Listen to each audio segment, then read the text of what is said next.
All right, welcome to the Explainer. Today, we've got this amazing story out of ancient China. A story about pride, wisdom, and what might just be the most extreme apology in all of history.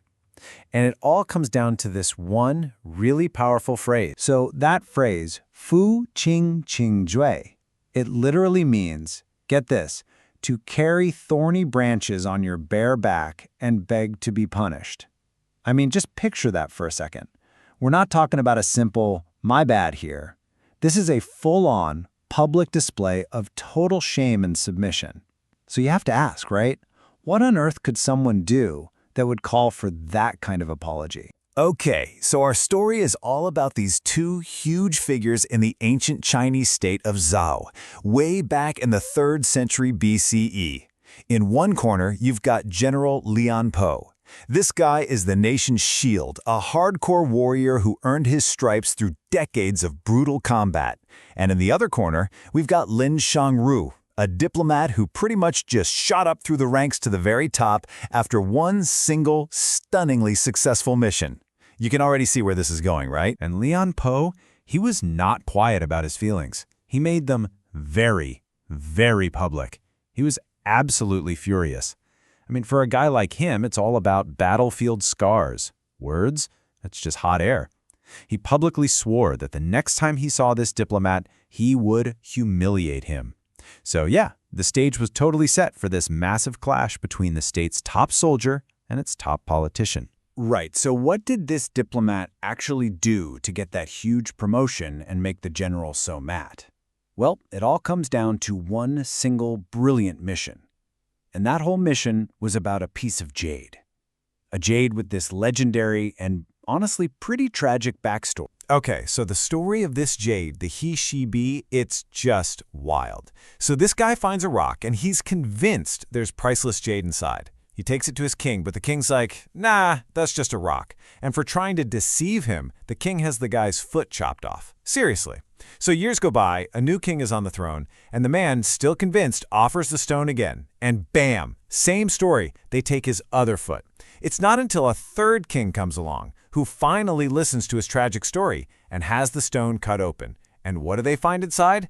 A perfect, glowing piece of jade, one of the best ever seen. So this jade, the he, she, be, it basically becomes this legendary national treasure.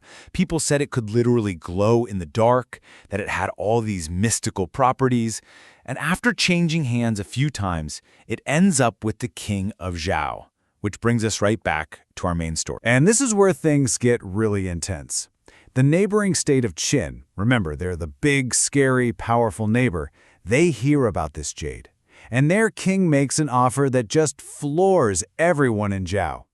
He says he'll trade 15 of his cities, 15, for that single piece of jade. Think about the value of that. So, the king of Zhou is in a total bind, a real trap.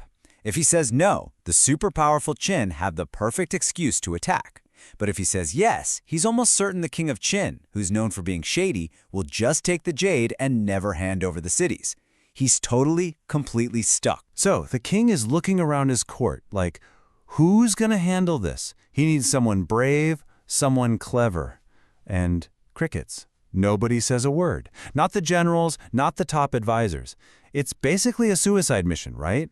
But then, this guy, a pretty low-level official nobody's really heard of, steps up, Lin Shangru, and he says, I'll go. Okay, so Lin Shangru gets to the Qin court. He presents the jade, and the king of Qin is loving it. He's passing it around to his ministers, showing it off to everyone, but there's zero mention of those 15 cities. Yep, the trap has been sprung, just like they thought. And Lin Shangru is just standing there, watching his country's national treasure get passed around like a party favor, its honor completely ignored. This is where he shows his genius. Thinking on his feet, Lin Shangru steps forward. He bows to the king and says something like, Your Majesty, that amazing jade, it has a tiny secret flaw. It's part of its story. Allow me to point it out to you. The king, totally curious now, hands the priceless jade right back to him. Big mistake? So the second Lin Shangru has that jade, he backs away until he's right next to a huge stone pillar. He holds the jade up and his whole demeanor changes. No more bowing diplomat, he calls the king out on his broken promise, and then he delivers the ultimate threat. If you try and take this by force, then my head and this jade are going to be smashed to pieces against this pillar. Boom. The whole room just freezes. What he pulls off next is just a masterclass in psychology and pure guts. So first, that threat makes the king back down and promise, okay, we'll do a big official ceremony to hand over the cities. Lin knows he's lying, of course, so while they're waiting for this fake ceremony, he gets one of his guys to dress like a peasant and secretly sends the jade all the way back home to Zhao. It's already gone. Then he walks back in to face the king empty-handed and basically says, "The jade's gone, my crime was tricking you, so go ahead and kill me." He completely shames the king, who has no choice but to let him walk out of there alive, with his country's honor totally intact. So you can imagine, when Lin Sangru gets back to Zhao, he is a national hero. He went head-to-head with the most powerful ruler around and won. Not with an army, but just with his brain and his courage. So the king is ecstatic and promotes him to the highest possible rank, right up there with General Lian Po. And that brings us right back to the beginning of our story. So when Lin Xiangru hears about the general's threats, his reaction is, well, it's pretty surprising. He starts going out of his way to avoid Lian Po. He'll call in sick to miss a meeting. He even, at one point, tells his carriage driver to pull into an alley and hide, just so he doesn't have to pass the general's carriage on the street. You can imagine how this looked to his own staff. Their boss, the hero, is acting like a total coward. It was embarrassing. So finally his men confront him about it, and Lin Xiangru asks them a simple question. He says, "Who do you think is scarier, General Lian Po or the King of Qin?" And of course they say, "Well, the King of Qin, duh." "Exactly," Lin says. "I wasn't scared of the King of Qin, so why would I be scared of our general? But you have to think bigger. The only reason the powerful Qin state doesn't just roll over us is because they're afraid of both of us, our best general and our best diplomat. They fear our combined strength. If two tigers fight, one will get hurt or even killed. I'm putting the nation's safety way ahead of my own personal pride." Well, you know how stories travel. Eventually, word of what Lin Xiangru said gets back to General Lian Po. He hears the whole story, that Lin wasn't hiding out of fear for himself, but out of this deep concern for their country. And for the general, that realization must have just hit him like a ton of bricks. He was just overcome with shame.